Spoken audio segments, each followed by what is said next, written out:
Let's get it, everyone. So, this is not financial advice. I just opened a bunch of oven mitts, baby, because it's about to get hot in the kitchen. So, as you see, we do not have Larry Jones here just yet. He should pop in a little bit later. We might have a special guest, but we're going to come in hot right now. You ready? Let's get it. So, I want everyone to take a look at this information right here. So, we're going to take a look at the desktop. Now, we'll come back to this rate hike stuff, but as you see in the title of this video, we talked about how you have to do this now. And what is this? This is run your life like a business would run. Now, you got a budget. Let's just keep it real. Let's just keep it raw. Budget. What do I mean by that? You need to know every single dollar that is coming in, and you need to know every single dollar that is going out. Why is that important? Because any well-run business, they have income, and then they have their expenses. They have their assets, they have their liabilities. And I want you to succeed in this world. And if you go all willy-nilly about it, how are you going to do so? It won't work out. You got to have a plan. You got to be prepared, not surprised. What are the 5 P's? Proper preparation prevents poor performance. Say it with me again. Say it in the chat. Proper preparation. Yo, you know what time it is. Now, let's get over to some practicality. You know we like to get good outcomes. So let's talk about it. So first, I want you to go to an Excel sheet, a Google sheet, anything like that. And what you have to do is write income. We're going to keep this so simple. Then your salary, right? What do you get paid? If you get paid bi-weekly or anything like that, you're going to put in, boom, this is what I make either in a month or either every week. And then you can say column A, B, C, D, however you want to write it. Right here, you're going to put salary. And then right here, you're going to put what you get paid. If you get paid any dividends, guess what? You own companies that pay out dividends. That's a part of your income too. You need to know that. You need to say, all right, this is going in there. Now, on this sheet, what they have, and again, this is, we got to talk about it, baby. We got to talk about it. I see the 5 P's coming in. You said, when Larry? He's coming through, family. Just know, hit the like button and roll on in. So now, check this out. I want you to put another column here, right? And I want you to say extra income. I want you to earn some extra income. I'm talking about whether you have to pick up some extra hours at your job. You know they offer an overtime. You heard about it, right? You go and you do that. That is in the realm of possibility for you. I'm talking about if you go and you ride Uber, your side hustle. I'm talking about if you sell art, anything like that. If you have your own YouTube channel and it's bringing in some money, you need to put that in there. You need to know what's coming in, right? Boom. And then do a function to make it total out, right? We could get more into detail about that, but that's not the reason or concern right now. You have all of those income streams coming in. Now you know what exactly is coming in. Then you look at your expenses. I want you to start off with expenses that stay exactly the same, right? I'm talking about your rent, your mortgage. If you have a loan on a car, then that payment shouldn't change either. So your rent or mortgage, that's going to be the same. Your car payment, that's going to be the same. Your phone bill generally is going to be the same. Health insurance, generally the same. Food might change. There are other variables in there as well that I want you to say, okay, what else might I spend some money on? How about entertainment? What if you find yourself at an AMC? What if you find yourself at, I don't know, you going on vacation for a weekend or who knows what, right? These other expenses that might pop up. Then you're going to have all these expenses. And then you're going to put one for other, miscellaneous. Something might come up. You never know, right? You put that in there, and then you'll know what's coming in, what's going out. What I want you to work on is this. Try to do it in a way that you look at the things that you can control. You can't really control what your mortgage is. You can't really control what your car bill is, your phone. They are almost set. Maybe you can call and get a different interest rate, but that's a different point. What you have to do is say, yo, maybe I won't eat takeout Friday, Saturday, Sunday. Maybe I'll just eat Friday and Saturday. Maybe I'll just pick 2 days rather than all of them. You have to live your life, right? But if you keep track of what's going out, then you will know, okay, I could have invested $200 more this month if I would have just slowed down a little bit. Not all the way. You got to live your life. But maybe if I went out to the club or on a date just 2 days rather than all 3 days, I could have put an extra 50. I could have put that's what I want you to do. And then you'll start to see these numbers and you're operating in a way that you'll say, I'm seeing what's going in. I'm seeing what's coming out. I could have totally put $500 more up, and you'll be able to figure out, you know what? How much money can I get into to make sure that I keep increasing my investments? That's what's important. This is what you have to do to be on point all of the time. Stock mode. Do you keep track of your income and your expenses? Absolutely. Taxman doesn't like it if I don't. I got a spreadsheet very similar to this. And we got, the incomes coming in and everything else, everything we're paying out. We kind of track it all, but we got one for the business. We take it over to the personal, and it really gives us a great idea of what is going on out there. I used to teach business classes, and one of the things we went over was budgeting. Most people out there do not have a budget, and it's just another thing that they don't want to deal with. They'll just put the paychecks into the bank, and hopefully at the end of the month they got enough money to cover everything. If not, they're scrambling quickly, getting the money, whatever they need to do to make sure they got some cash. For everyone wondering, no, I'm not at the studio. I am down in Disney World, so you're going to see. Hopefully, this is coming through solid for everyone. But if there's any technical difficulties, it's because of, we'll say, the internet down here is a little spotty at best for me. Recommend a budget, because if you want to invest, you want to save, and you're watching this channel, that's exactly what you want to do. You want to get to that financial freedom. You want to hit that generational wealth. It all starts with you making that sacrifice of taking a few extra minutes, getting in there and saying, look, I'm going to do a budget. I'm going to see how much money I make. The best thing to do is know where your money's going, how much is coming in. You can control that. You can hopefully even add to it. Like he said, get out there, get an extra job. I used to be a teacher for many years. Every summer, my goal was to try to make an additional $5,000 during the summer above and beyond my income, whatever that is. I used to do a lot of online stuff and working outside and helping people. And it was just what I wanted to do. And sometimes we hit it, sometimes we didn't. But at the end of the day, that is the goal, to make that extra money, to then know where you're spending it. Do you need that cup of coffee every morning for Starbucks from $6, $7, $8 a cup? Or could you save that and look at it and say, look, hey, I'm spending $30 a week on coffee times 52 weeks. That's $1,500 right there that you can cut out of your bills that could go towards buying stocks. All right, you can buy a few shares of Tesla every year. It's like somebody giving you Tesla shares because you decide to have a glass of water in the morning with it, or make your own coffee at home for a fraction of the price. So I absolutely believe people need to understand what's coming in, what's going out. A budget is a good way to do it, and yet I absolutely do have one. You know what? I totally and 100% agree with that. It's so important, and it's one of those things that we see companies doing it, and then people say, "Oh yeah, you know what? Have we checked out the financials of the company? Should I invest in this? Have you checked out the Yeah. financials of your own home?" Mm-hmm. Of your own home. That's one thing that you really have to think about and keep in mind, because it's important. When you do the research on these companies and you say, oh man, this company is cash flow positive. Are Mm-hmm. you cash flow positive? Sometimes we have to come back and just look at the mirror, and then we can see that we are causing our own demise sometimes, and we can stop doing that. So that's how I want you Yeah. to that's how I want you to just understand. Wes, I appreciate you for the super chat, big dog. Much love. So another thing that I want you guys to think about is this: we finally have some certainty on the stock market. It is so important to see. You ready? Let's take a look. Yeah. So, Yeah. Fed, they said that they are going to embrace. Now, again, it's the Fed. This is the Fed. This doesn't mean that everything is going to be all peachy and great, but what it does mean is they are giving us something to try to stop the bleeding on the stock market.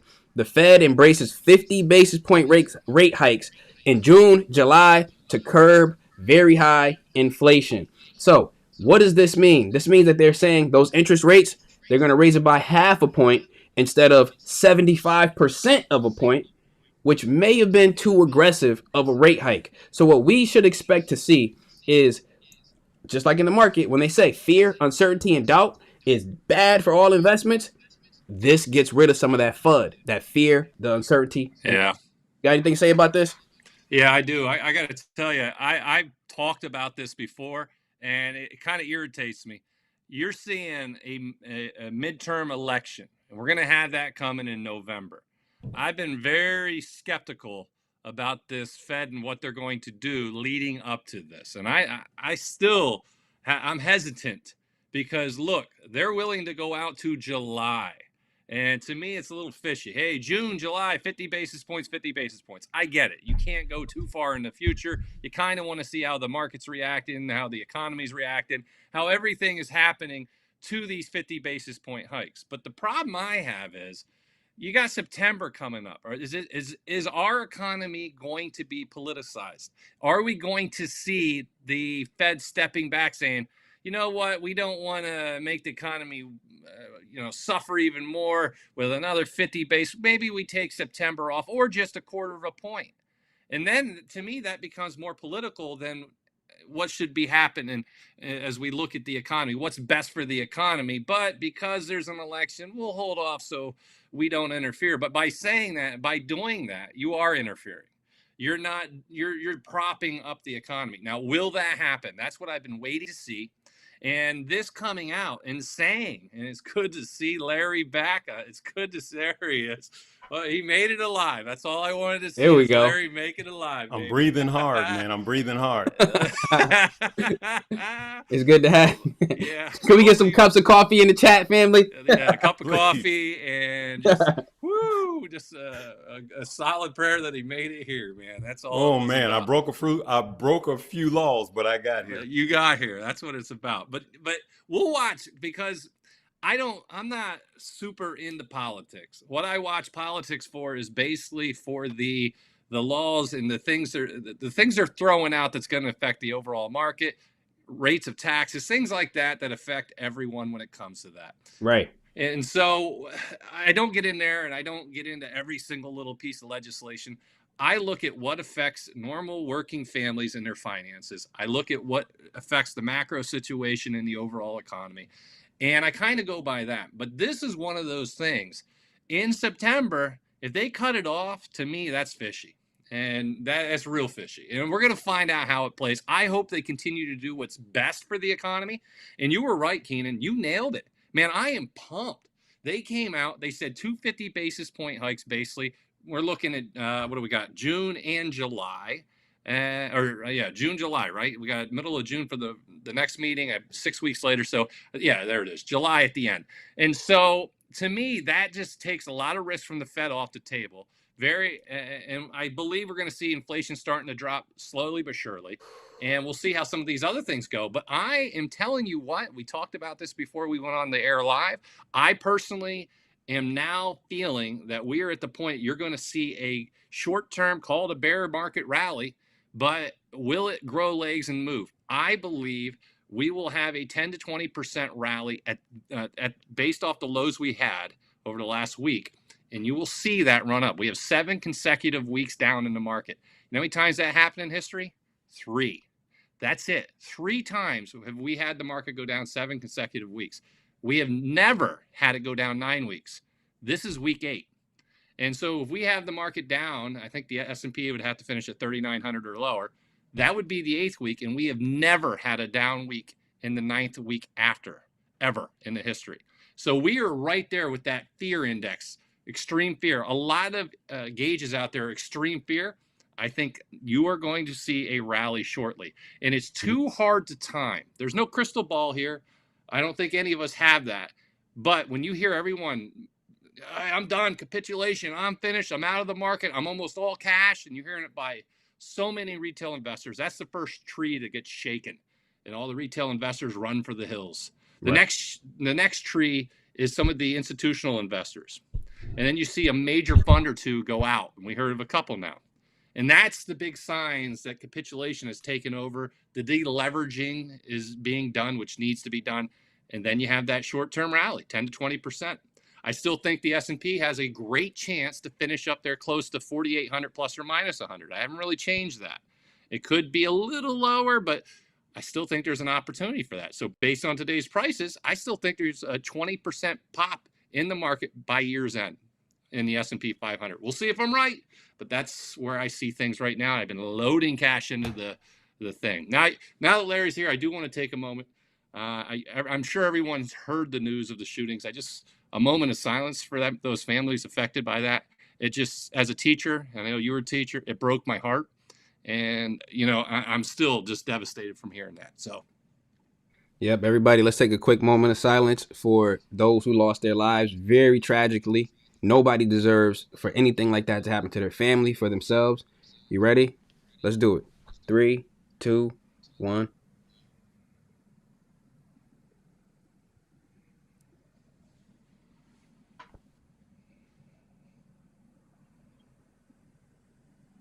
Everybody, I appreciate it. To show solidarity, put 100s in the chat. So we know that you showing your moment of silence with us, family. We appreciate y'all. Yep. We love y'all. Terrible. Always one of them things, you know, we come on here, we're trying to help financial freedom, get the next generation, but we got to have the next generation here with us. And that's something we got to work on that. We got to work on that. And it's not just violence in schools, it's violence on the streets. I know we've talked, I have people shot out in front of my house and murdered. And I know we've heard your story on here, Keenan. It's scary. It's scary stuff. And it needs to change. Something has to happen to make the world better. But let's keep it positive, and hopefully let's just take this next step to make this world a better place. And I do want to just say something else too, by the way. Let me put the camera on me primarily.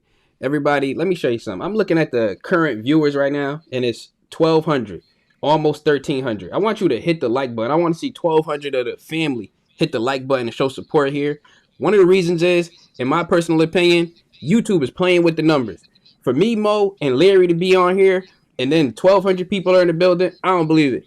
I see it, but I don't believe it at all. I think you got to hit that. It's suppressing the numbers. Hit the like button so we can combat against that, because then that will teach the algorithm to forget about whatever they're saying and start sending a notification out. People tell us time and time again that they want to learn. We talked about budgeting on here, how to keep more of the money you have. We talking about what stocks, the market is down. This is when we need to invest. The people need to hear this. But does YouTube want to push information like this? No. What they want to do is all the sensational information like that and get that up out of here. But no, hit the like button, family. Show some love. I see the likes rolling in, and I appreciate y'all, because you can see the numbers is going up as you hit the like. I appreciate y'all again. Let's get it all the way up and show them that we are not going to be a slave to the algorithm. We make it happen. That's what time it is, family. Straight up. So again, I appreciate y'all on that. And you know what, Larry, we were talking about budgeting right before you got in here. I titled this video, and let me just show you real quick. So desktop, here we go. I titled this video, "You Need to Do This Now." And me, Mo, we talked about how people need to run their own finances like a business. We talk about how you need to look into a cash flowing company, right? Look into a cash flowing company, and you'll say, oh man, is this company making money or not? Should I invest into it or not? Hold up. Let's take a step back and ask yourself, are you cash flow positive? Are you spending more than you actually have? That's important to know. So we talked about, budget, your income, how much money's coming in, your salary, your dividends, anything like that. And then what's going out? What are you spending on food, your mortgage, things like that? Larry, do you have anything to say in terms of what's going on with people in their own finances and how they're budgeting? Yeah, man. First of all, it's a blessing to be here with you gentlemen. Always. Man, Always. I ain't gonna lie. I've been just straight struggling the last couple of days with these senseless shootings. So y'all pray for me. It's just my granddaughter. I see a picture of a young lady, and she looks just like my granddaughter. And then my granddaughter FaceTimes us this morning. And I'm just emotional, man. It's just heartbreaking, my friend. It's heartbreaking. And then we have to come on and act like nothing happens. And we just gotta, we can't get to the point where we're just desensitized. I'm just never going to be there. But we do know that life goes on. And I appreciate these brothers for being positive. And, so let me get to the question. And first of all, everybody needs to pay off their high interest credit cards. Pay them off. I'm getting a slight echo, but I don't. Are you guys getting an echo? Nope, I'm good. All right, here we go. And so pay your credit cards off. Like if you got debt that is ridiculous, and your debt is, you're paying more interest than you're making in the market, then that's the very first thing everybody needs to do, is to look at their debt, pay it off, pay the credit cards off, because those fees are going to go up as interest rates go up, right?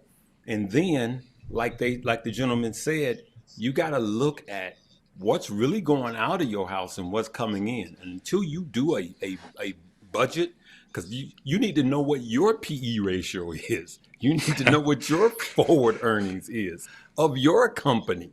You want to learn how to read a balance sheet. You have one. Your household operation is a business, right?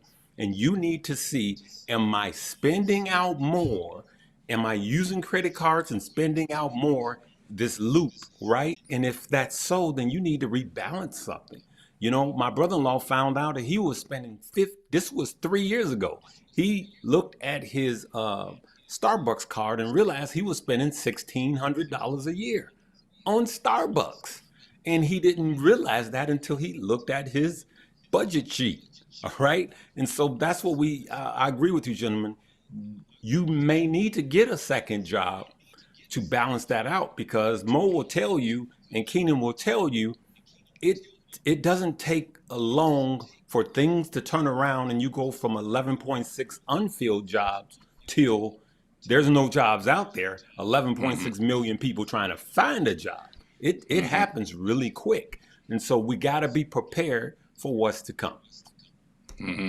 Yeah, you're right, man. Because I've been seeing some news out there, Larry, about some of the companies out there starting to announce layoffs already. And so we are already starting that. The unemployment is going to start ticking higher. I think it already did tick a little higher. And I think we're going to see bigger clips of that. And the Fed's watching that. I think they know they got a good month or two before they're really going to have to say, hey, can we do a bigger rate hike again? Or are they going to use that for politics? We're going to find out. But you absolutely nailed that, man. Get the high credit cards paid off. Oh, yeah, absolutely. I think that the Fed should have just did a 75% on the front end. This is just me. And then say we're going to do 50 basis points. So 75 basis points on the front end, and say we're going to do 50 basis points for the rest. Let the market adjust hard one time. And I believe that it would have, instead of pulling the Band-Aid off slowly, I believe we would have just ripped it off.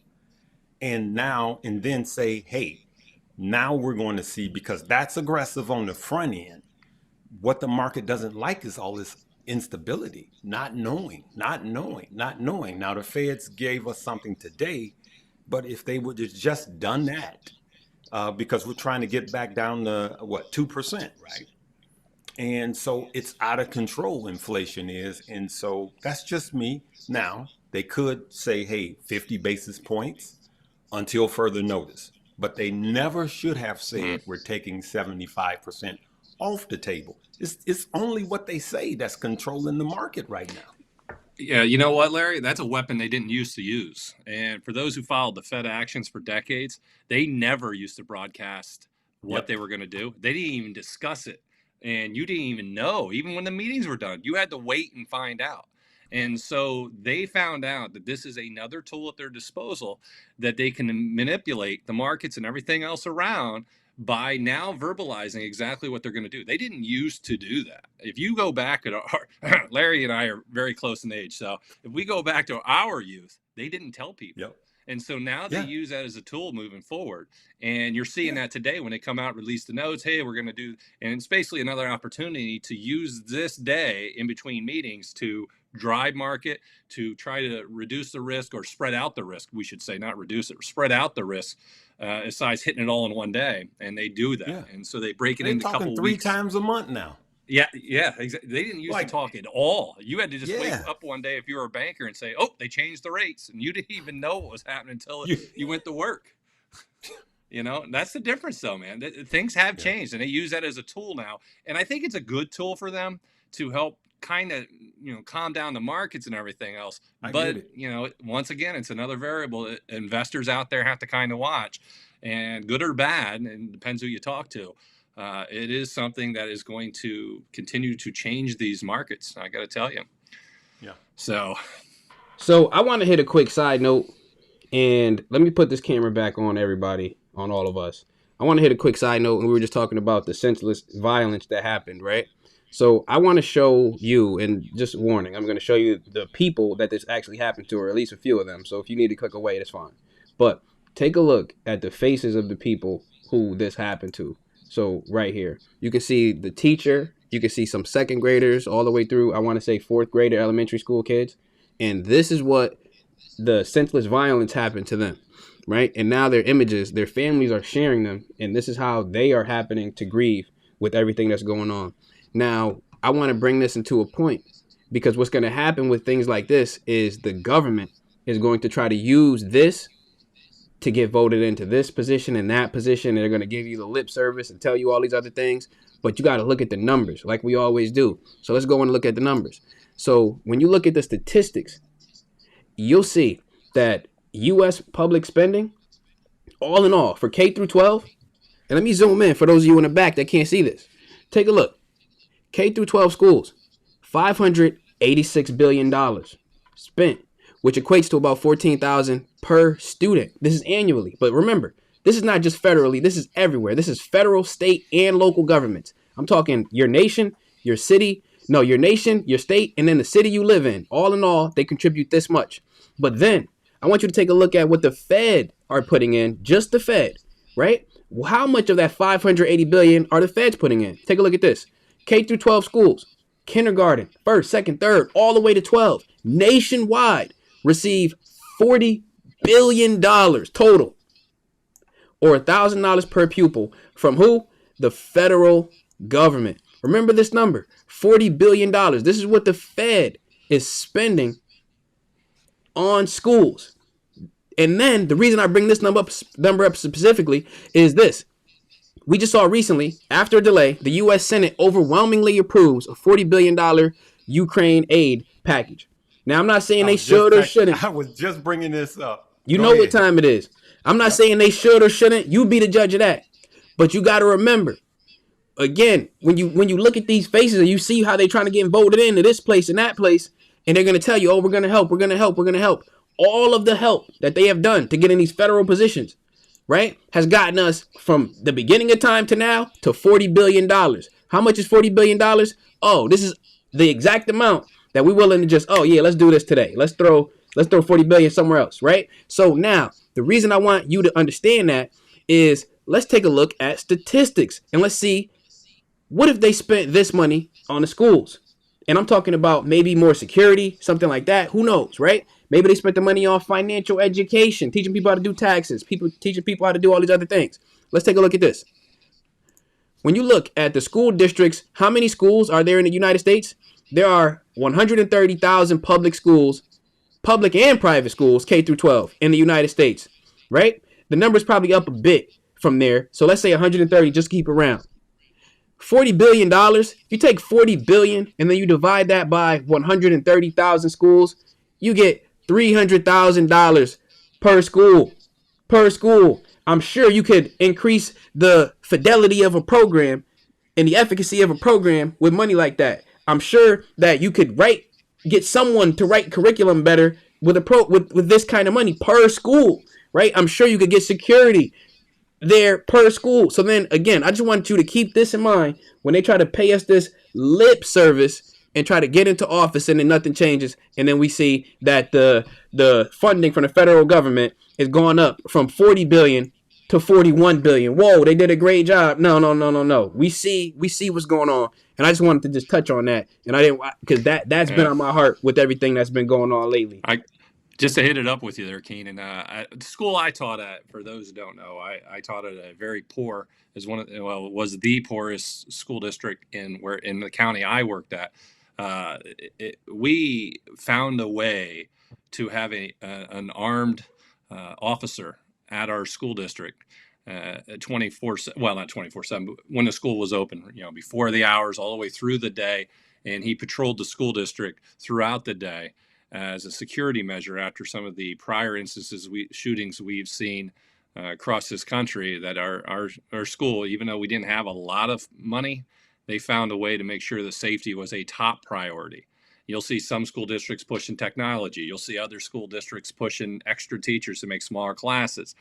It's where, unfortunately, we're at, where safety must be put up as a major concern for using some of the funding you're getting to make sure our kids can go to school.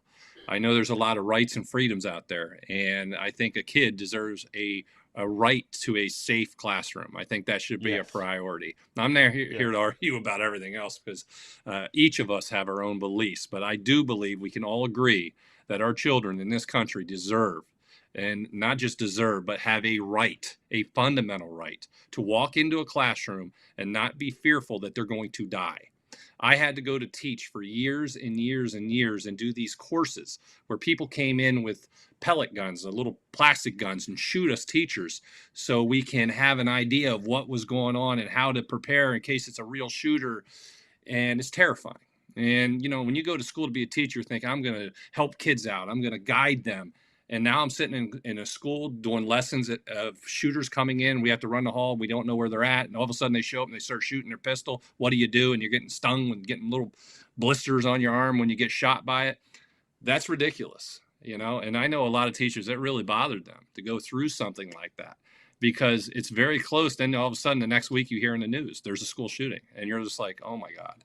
And so it's terrifying. But I think with everything else, and everybody's going to use this in politics one way or the other, let's just concentrate on one thing I think we all agree on.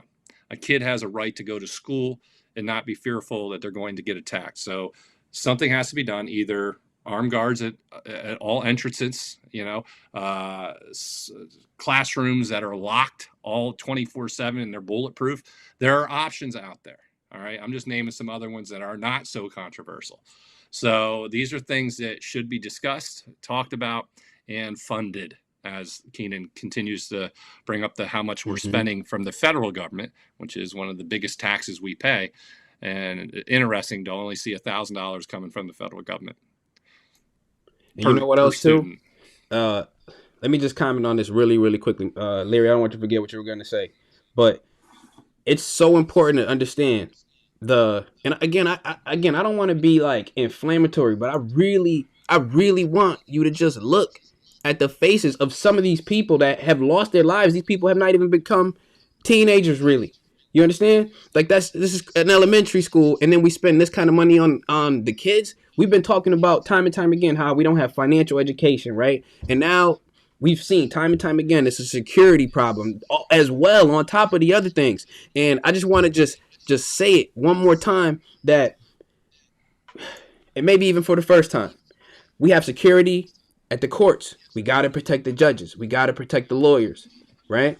We have security in, we have security at the arenas. We got to protect our basketball players. We got to protect the refs, right?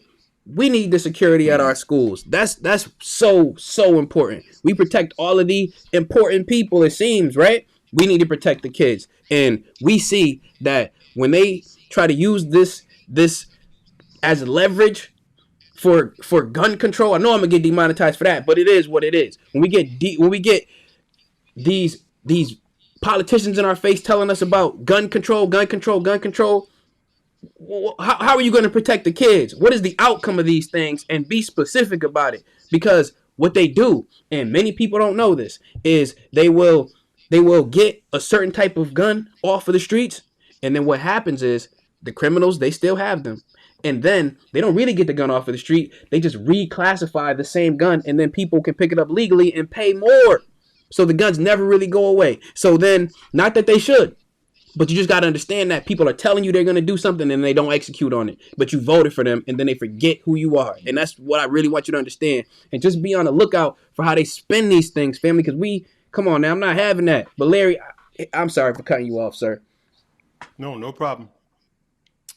What I'm about to say is for Larry, and I'm not speaking for Mo or Keenan.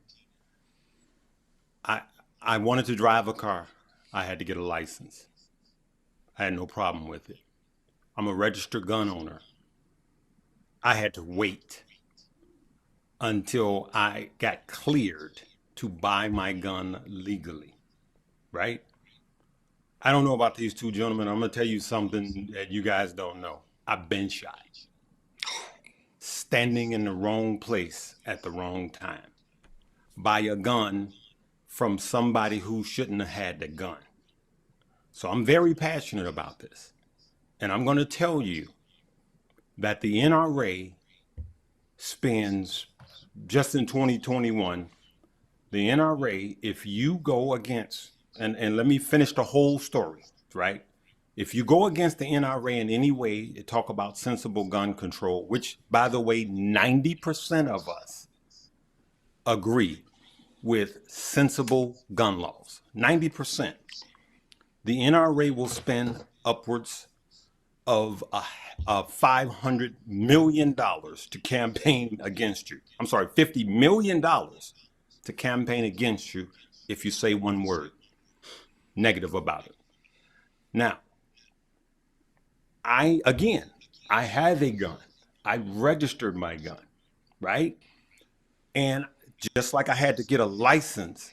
So you mean to tell me that someone has to get carded to have a drink at a bar?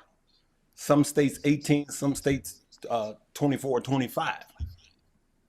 But he can go and purchase a Kevlar vest and a semi-automatic, not a handgun, a semi-automatic weapon that is meant to mow down people like grass. There's something wrong with us, America. So here's what happens. The politicians run to their corners, including the president. And what they will say is, the Democrats will say, it's gun laws, gun laws, gun laws, gun laws, gun laws. If you mention mental illness, they'll say, nope, nope, that has zero to do with it.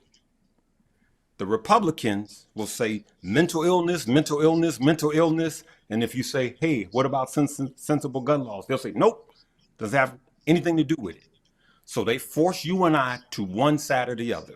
Like I said earlier on in my video, what's the difference in Democrats and Republicans than the Crips and the Bloods?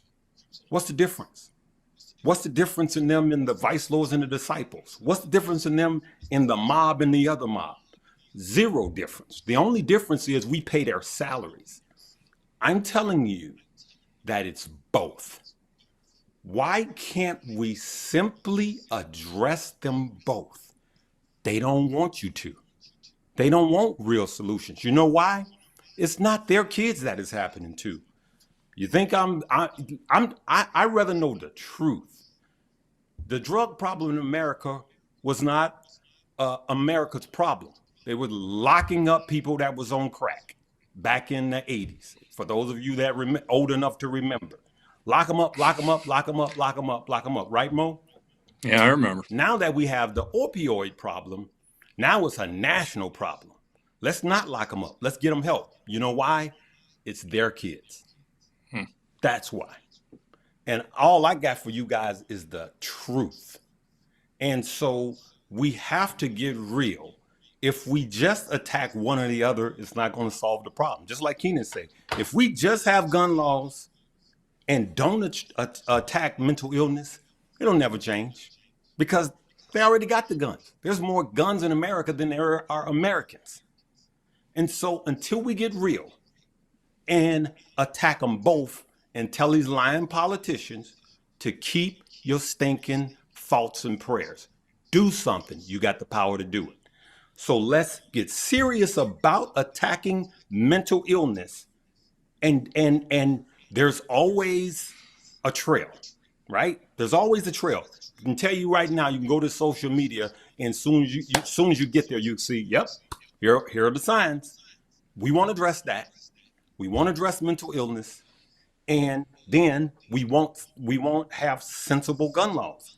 If I get a semi-automatic weapon that is meant to kill people, not deer, not hunting, who goes to hunt with a semi-automatic? So if I am underage and I'm already showing signs of mental illness and I get on social media and threaten to do something and it happens, shame on us. So these politicians serve their gods, and their gods is their parties and not the people. And that's the truth. I'm done. Wow. That was deep, Larry. I got to tell you, I never knew that story behind you, man. That's something. So, yeah, I didn't know that about you either, and I'm glad that you shared that with us. And it was, it took me back. It made me take a pause and really just internalize that. And it's important for everyone to hear these things because they always see us in the light of just, stocks, money, and things like that. But you guys got to realize that we are all people too, and we all live in this world together, and we have to make it such that, let's say that you have kids, I have kids, whatever, our kids can grow up in a world where they feel comfortable, where they feel safe, in places that they should feel safe in, right? And then oftentimes, and I really want you guys to Hey, understand. Keenan, I'm Yeah. sorry, and I'm sorry. Just think about this. Yeah. When sending your kids to school is more dangerous than sending them to the military. Come on. Yeah. I'm telling you, we gotta. I really just want everyone here to really just watch out for how they're gonna spin this to try to Yep. push their agenda, and we gotta Yep. really say, is this really what it's all about? And Right. there, it's just nasty, and I hate seeing it, and it happens time and time again. And one thing that I wanted you all to realize really was, after what happened in Sandy Hook, which was very similar, and nothing changed, then what happened? We elect new people, we do all these other things, and then still to this day, we got that $40 billion of federal spending on schools. Like, what's going on with that, right? Where's the education? Where's the security? Where are these things? We have to make sure that we are really thinking about the future of the nation. So now I want you to really think about it. The kids are in school now, and we know one day we're all going to be really older, right? We're going to be living in retirement homes or whatever's going on. And then the people who are children now, they're going to be running the world. What are they learning in school? How to not get shot? Like where do they have how to feel safe? How could you focus in school so you could become someone that's going to run the world when you got to worry about these kinds of things in a place where you're supposed to be safe? So it's just really crazy, family. And I just wanted to really just let y'all know how out of hand everything is getting, right? So, and that's really what I got to say from it, man. Definitely a tough situation right now.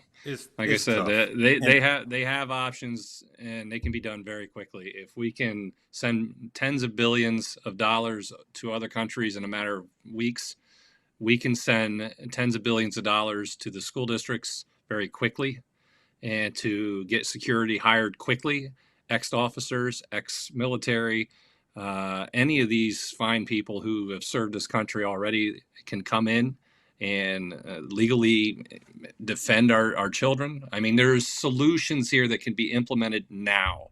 Yes. The gun control, the policies, that's always been debated. That takes forever. Yeah. But there are things we can do now, and there's That's construction true. things you can do now. I mean, Now, and this isn't to your when you point, see. Mo. To Yep. your point, Mo. Every school should. Now, you know, I'm not like teaching teachers how to fire, but every school, to your guys' point, should have armed security on the outside of that school tomorrow. Yeah, Every school should be I agree with protected. that. That's This one I guy, absolutely agree with. this guy put a bullet in his grandma's head and was in a chase, crashed his car, and you and I would think the first thing you do is call it ahead and say, secure the school. It locks everything down. Lock it All down. schools everywhere. Secure it. Yep. Send some forces over there to protect the school. And he was still able to breach the school and end all these innocent lives. So I agree with you there, Mo. Yeah, have doors that cannot open unless, Thank you. Like I said, make them bulletproof for the front door. There's no way to get in except, for somebody to unlock it and let them in. Right. Have a security guard in there with a gun that can protect it who is trained. Right. These are things that can be done now as they Tomorrow. debate gun legislation and everything else. You guys have kind of hit it. There's two parties. There's extremists in the world that want to have their way or no way. Right. It's my way or the highway, and that's both sides. And the goal on your point too, we don't need any litigation or any laws to change or anything to send police. Yes. To schools. To get an armed person there Right. to protect our children, to get the materials to reinforce schools. You go to a courthouse, which I've had to go through in my life. Listen, you go through there, there's security. There is, what do they got? X-ray machines. There's the metal detectors. There's armed police officers. But we go to a school, I can tell you right now, I could walk right in. Walk into a classroom for a lot of the schools I know. And you'd be like, how did you just do that? Who are you? And that's the point. It can't be that way. It should be Yeah. next to impossible to get into a school. It should be the It Fort should be. Knox of a community is the school. Anything else in the community should be next to the school. The courthouses, the judges, the politicians. If you can't lock down your schools, but we're going to protect all that, come on. Right. What, the kids aren't worth it? Give me a Right. break. Come on. We just spent the last package. We just sent. How much did we just send to? And I'm not saying that they shouldn't have it. We just spent the last one. It says 4 ways to 40 bill. understand that 53 billion, 54 billion dollars will be the total package that we just sent to another country. Yeah. And they're looking at giving Taiwan some money too, if I'm not mistaken. Yeah. And I get it. I get all that. And it's necessary for us to help. You focus on home. You Yes. focus on your house. If I don't have food First. and safety for my own family, I can't be giving all my money away to everybody else. That's right. Now, Charity is it starts a at question? home. Yeah. So is it a question that we don't have the money to help our schools reinforce to stop this? Or is it a question of it's not of the utmost importance? Right. Because right now we got the money. Why are we not got doing it? Whenever we can just cut a $53 billion check to send to Ukraine, and there again, I'm not saying we shouldn't, right? Right, I get it. Ukraine needs help. So Yes. this is not against Ukraine. But by God Almighty, can't we spend a portion of that to protect our kids? What is wrong? What the hell is wrong with these politicians? You got it, Larry. It's not about you're using that because it's in the news. Everybody knows that's something that they just did. And they did it quick and it was done. And they spent 40, 50 billion that quick. Why can't they, when they had trillions of dollars, think back in 2020, 2021 in stimulus, trillions of dollars. Why can't they cut one check like that to reinforce every single school in this country? You can't tell me that that's not as important as a gas stimulus check, another $600 check for every single American. Like, put that money to securing the schools. I have one more year left with a kid. I would be fine. I get it. Taxes might have to be covering some of this. I get it. I pay taxes. I would feel good as a taxpayer to know that my schools in the community are I don't think there's one taxpayer that wouldn't. I don't think there's one taxpayer that would complain about that. Securing our schools and saving our kids. Yeah. I gladly pay that tax. I pay that tax. You know what? I thought I was paying that tax. But I thought I was paying the tax to protect the kids. But turns out I'm paying the tax to send money where it is needed, but we also have other needs. That's what's important. And we really got to keep these kinds of things in mind, because I'm telling you this, we're going to see all of the faces of the same old people back on the news, all of the politicians. They're going to tell you, hey, look, you know how you wanted gun laws to change? You wanted these things to change? Vote for me again. Now, I'm not going to do it this term. I'm going to do it next term, though. Even though, I'm telling you, you're going to keep seeing these kinds of things. And listen, we need these protections to happen. Like you said, pretty much everybody across the board would say, yeah, let's protect the schools even more. And again, I want to also comment on somebody in the chat who just said something about homeschooling the kids. Let's be clear on why we have school systems in the first place. Homeschooling is great. However, when you send your kid to school where they should be safe, you're sending them to many college-educated people who specialize in either math, language arts, all these different things that you as one person do not specialize in all things. So this is why we send kids to school, but we expect the kids to be safe there. So the argument that we should just homeschool everybody, how do you think society is going to end up if let's say this, let's put me, Larry, and Mo in a box, and let's put you in a box. Let's say you send your kid, me, Larry, Mo, we have kids and we homeschool them. We're teaching them about finance. We're teaching them about math and numbers and taxes, right? How to really succeed, right? How to read a financial statement. But maybe we're not so strong at teaching how to do language arts. Maybe we're not so strong there. Maybe we could do it, but we don't know all of the tools and skills. Maybe we're not the best at all of these other, let's call it higher math skills like trigonometry or anything, calculus 3, whatever, right? Let's say we're not all the way there on that. right? So you send them to school where you go to a class, you see a professional who went to school and got trained for it. So then this is why we're doing it. This is why it makes sense to send your kids to school. But then now you're not sure if they're safe there. So then this is where we are. And also, too, let's face it, everybody thinks everybody else's job is easy. COVID showed you how difficult these teachers have it when you had to deal with your own bad kids. Let's tell the truth. Let's tell it like it is. They couldn't wait to get them back to my classroom. You couldn't wait the to parents get were these like, kids. You can have them. Yeah, You could, exactly. Some of you guys was begging forgiveness from these teachers to know that they had to deal with your bad, your badass kids. I'm sorry, that's the way that they it is what it is. Yeah.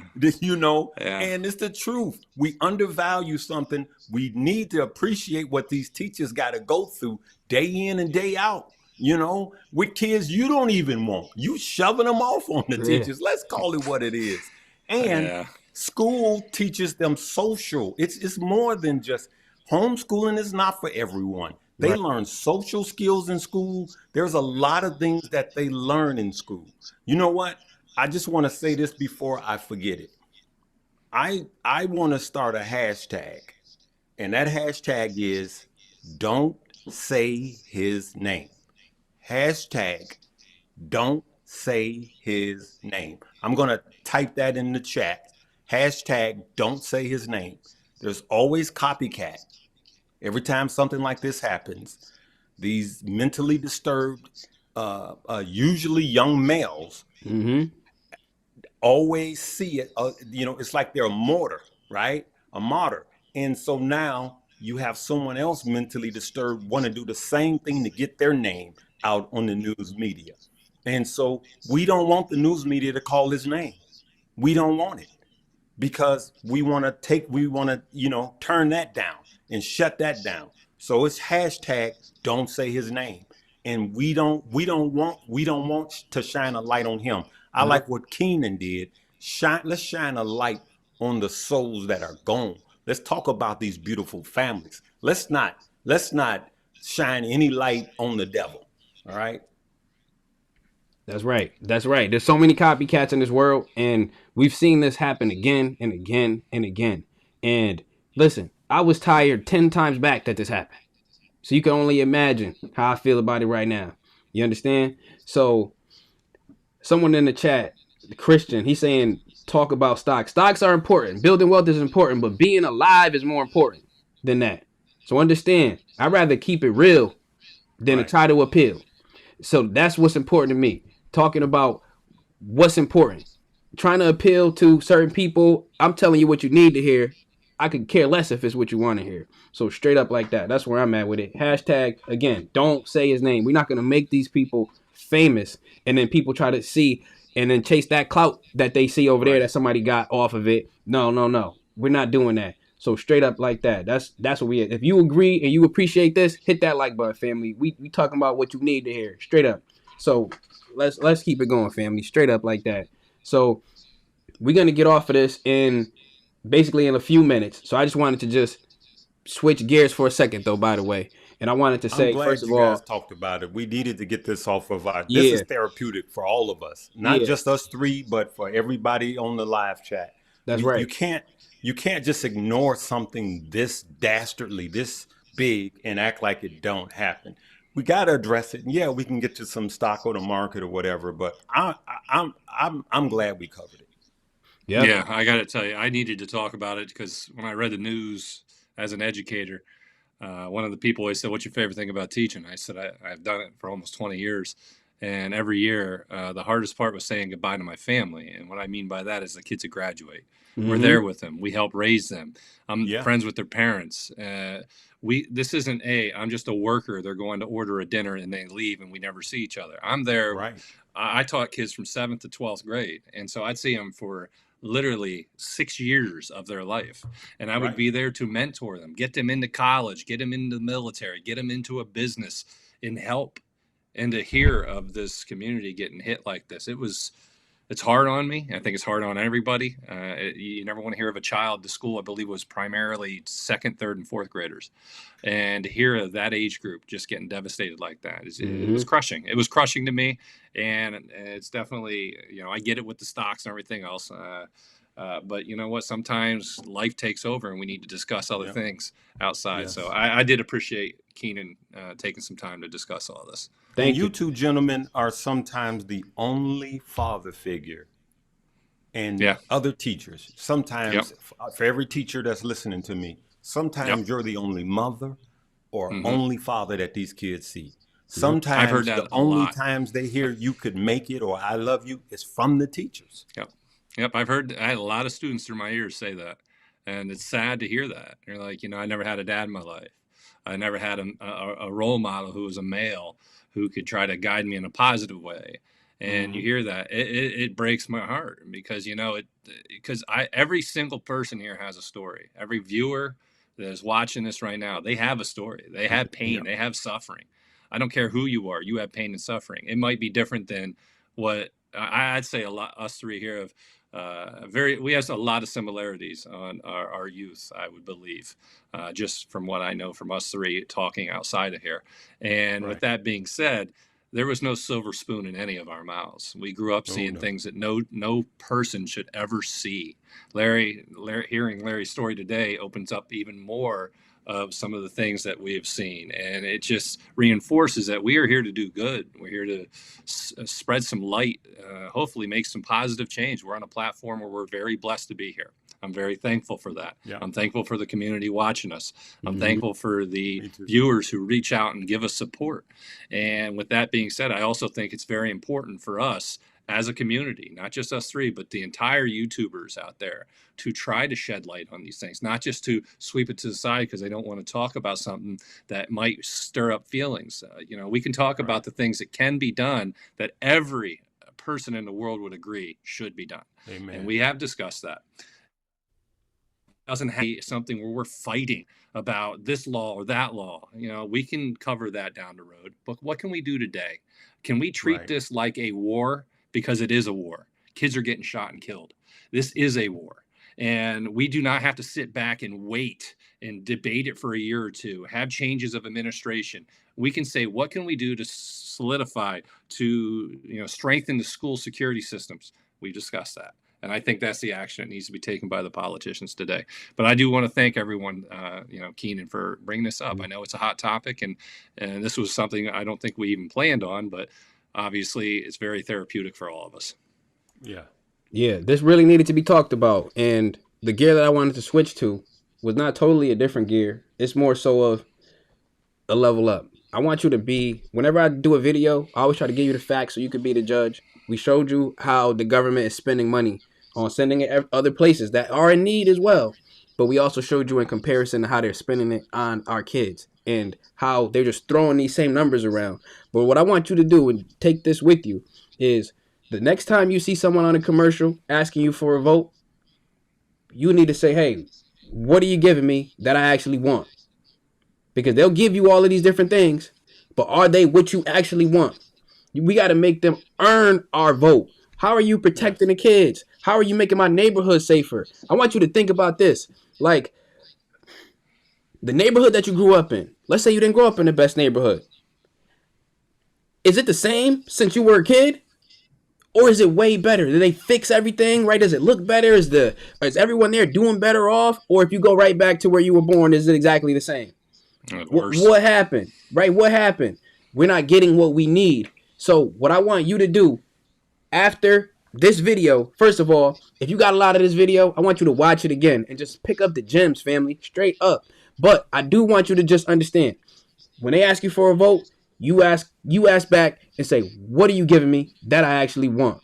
Straight up like that. So I'm all set. I had to get that off my chest, and I needed to take the time to spend on talking about this because I feel like this is so important because we got to preserve life.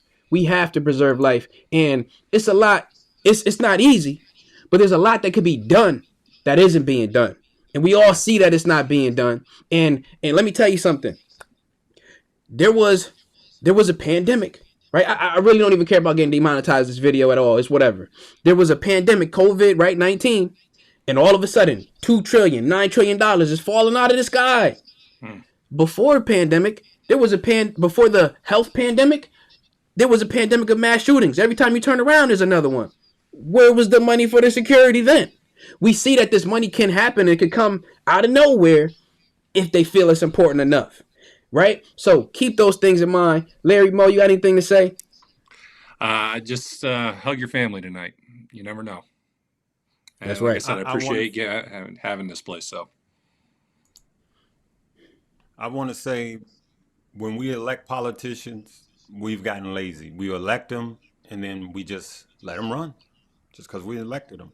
And we have to understand, once you elect somebody, now the job just begins for you to hold them accountable. And we have to understand that government happens on a local level, right? And so we elect these people in the office, and then we just give them free reign. You know, man left to his own devices is a catastrophe waiting to happen. Everybody needs accountability. And these politicians on both sides need accountability. And so it's up to you and I to hold them accountable. And so that's what I want to say. Hey, I thank God. Listen, good people. I'm going to tell you guys that are listening. The three of us, we can't do our jobs good unless we get this out. We need to deal with this. And I know this is, we talk about stocks, but, we're not operating 100% with a heavy heart. What good is money, if one of you guys lose your daughters, your sons, or your granddaughters, grandson, what good is money? You would give every dime of that money to have that life back. So this is something we needed to discuss. I feel 100% that we're doing the right thing by discussing this. And it's important. And what happens is people oftentimes ignore these things, but it's on their heart. And it starts to manifest itself in the real world. And we start to see these things. So we got to have these conversations so we know where everyone else stands and we can be honest and start to think about solutions. So I love y'all. I appreciate y'all. And you already know what time it is. I'll see you in the next one. Take care.